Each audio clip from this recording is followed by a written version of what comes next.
Animage Magazine, December 2021. Yashahime translation by Ayuria. Director Hishida Masakazu.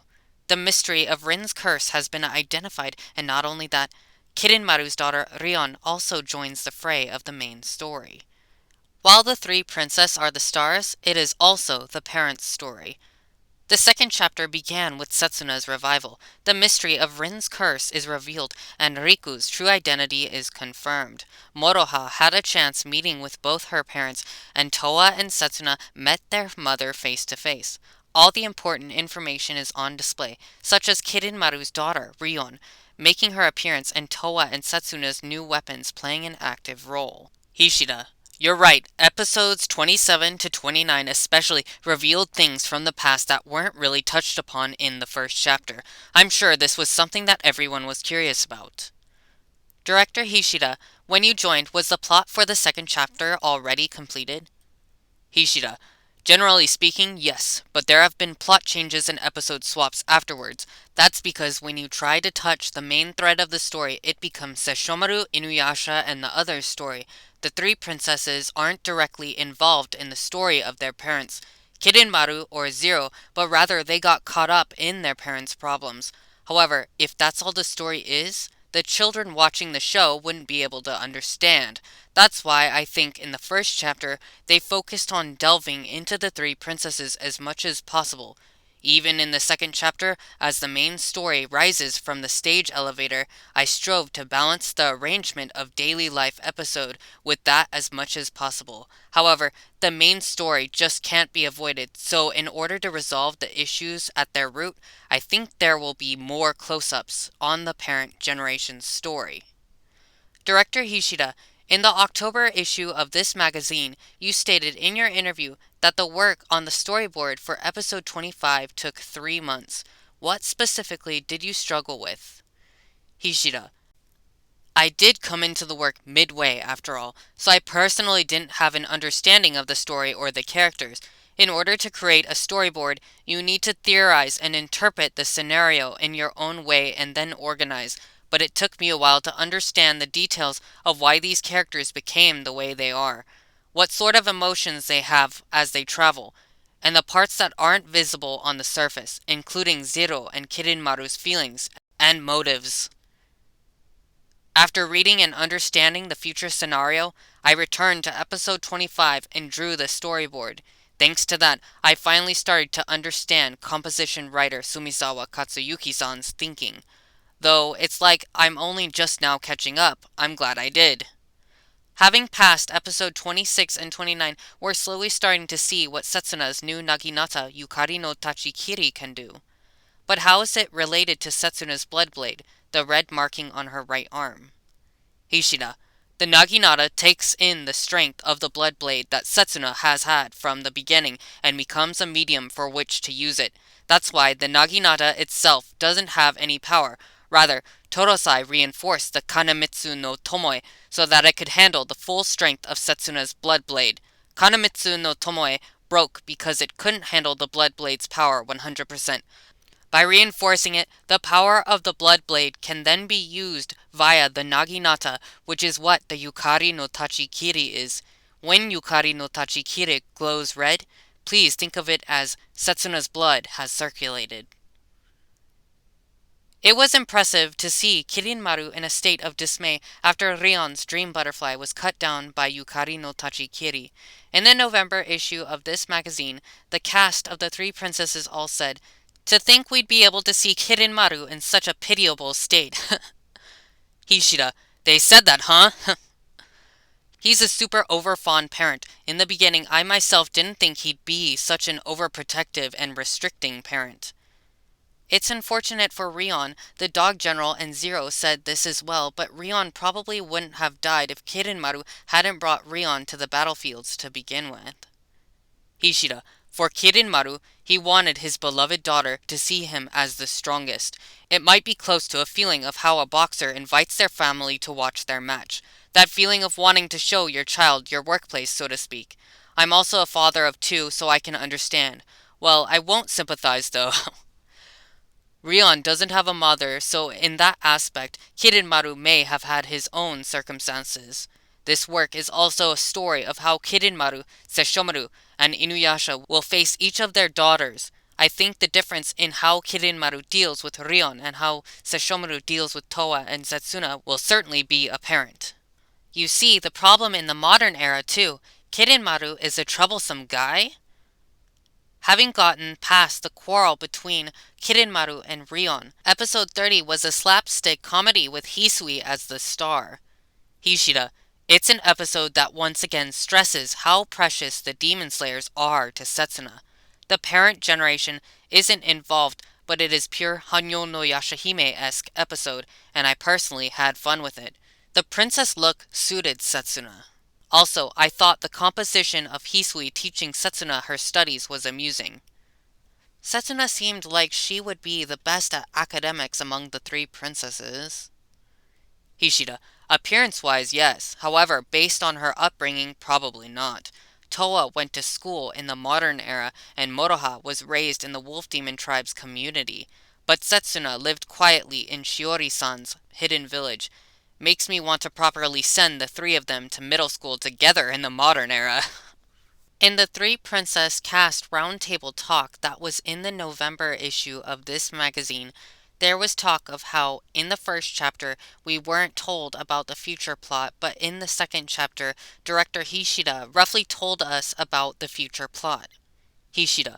I think the first chapter had many stories that relatively concluded in one episode, but the second chapter has a lot of continuing stories no matter what, so I thought it would make acting easier for them if they knew which way the entire story was going. Though this was a while back, so I don't really remember how I said it. It was implied for them to review each of their characters' objective. Towa and Setsuna will save Rin, who's sleeping within the Tree of Ages. Moroha must search of her parents who are at the border between this world and the next. At the start of recording for the second chapter, I made them aware of that. The mysteries up to this point have become fairly clear, but there is still a mountain of issues to be resolved before they can go save their parents. On top of that, there seems to be a problem in the modern era. Hishida. There is. I think those who have been watching have pretty much guessed who exactly Towa's homeroom teacher, Osamu Kirin sensei, is. But I would like for everyone to watch over how he'll get involved in the story going forward. All I can say right now is, Kirinmaru really is a troublesome guy. Lastly, a message for our readers. Hishida. The story from this point on will have the three princesses moving separately for a time. Each one's charm will be presented completely in an episode, so I think you will get to see a side of them you haven't seen before. I would certainly be happy if you can enjoy it. Personally, Moroha's story is my favorite.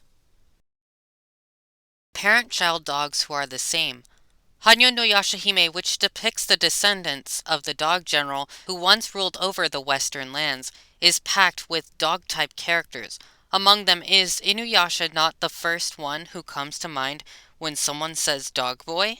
Foul-mouthed and belligerent, he'll snap at someone upon meeting for the first time, but on the flip side, he's got a strong sense of justice and he'll protect those who he trusts with all his might.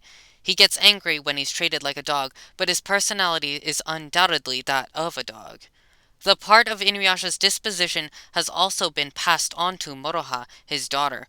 Moroha was separated from her parents shortly after her birth, but there has always been a familiar bond between the two of them, Inuyasha and Moroha, probably. In episode 28, when Moroha passed through the border between this world and the next, Inuyasha was able to deduce that she was his daughter just from seeing her face for an instant. Having a strong love for family might be a canine characteristic in the truest meaning. We want to hurry and see the day when these two alike parent-child dog demons reunite. Character bios. Moroha, Inuyasha and Kagome's daughter. She thought her parents were dead, but when she passed through the border between this world and the next, she saw her parents calling out to her from afar.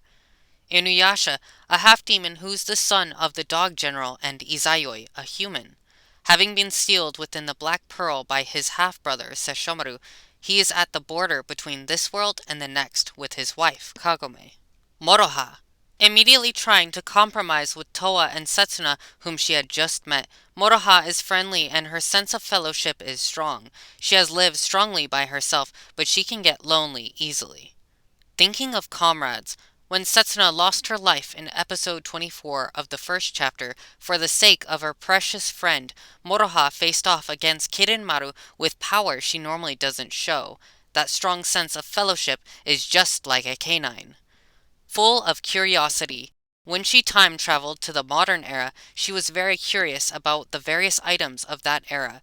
Even with the kappa's foot that she got from Grandpa Higurashi, she was deeply moved like a dog that was happy to get a new toy. Sit.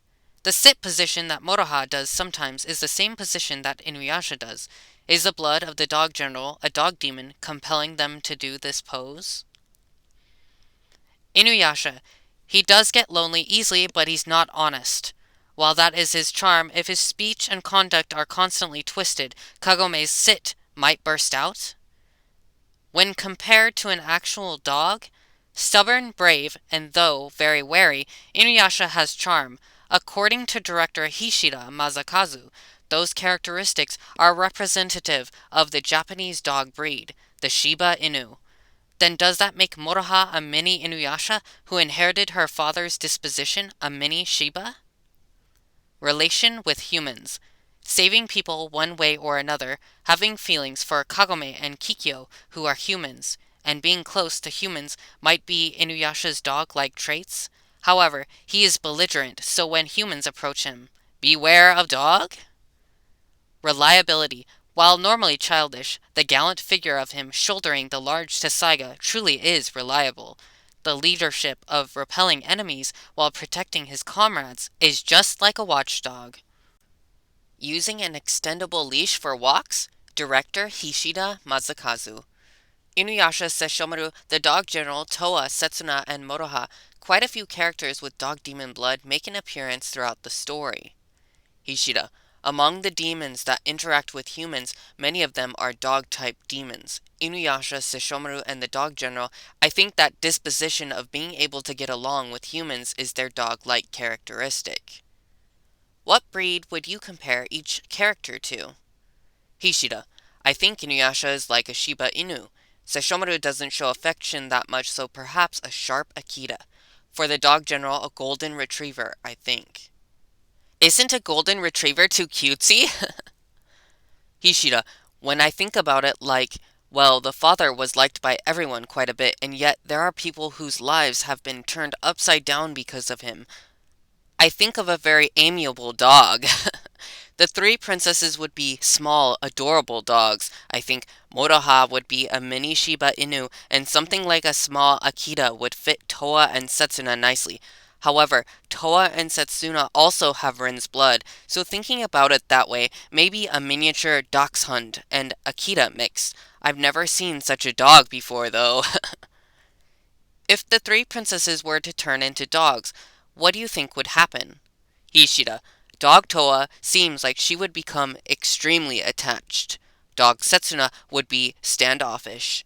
But I feel as though she would follow you from a set distance. I feel like Dog Moroha would be jumping up and down around you. When I think about it, other than human speech, it's no different to how they are now. By the way, do you own a dog, Director Hishida? Hishida.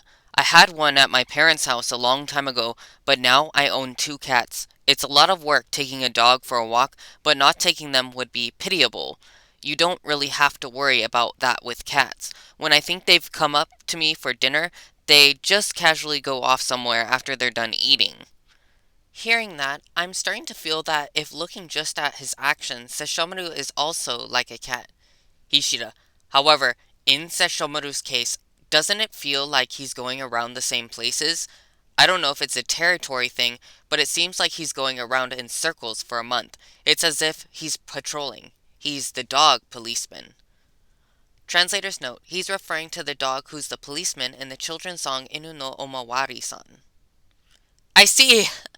Well then, for Inuyasha and Moroha, what sort of dog-like traits do father and daughter have in common? Hishida. I think the part where they immediately pick and take on fights is like a parent and child.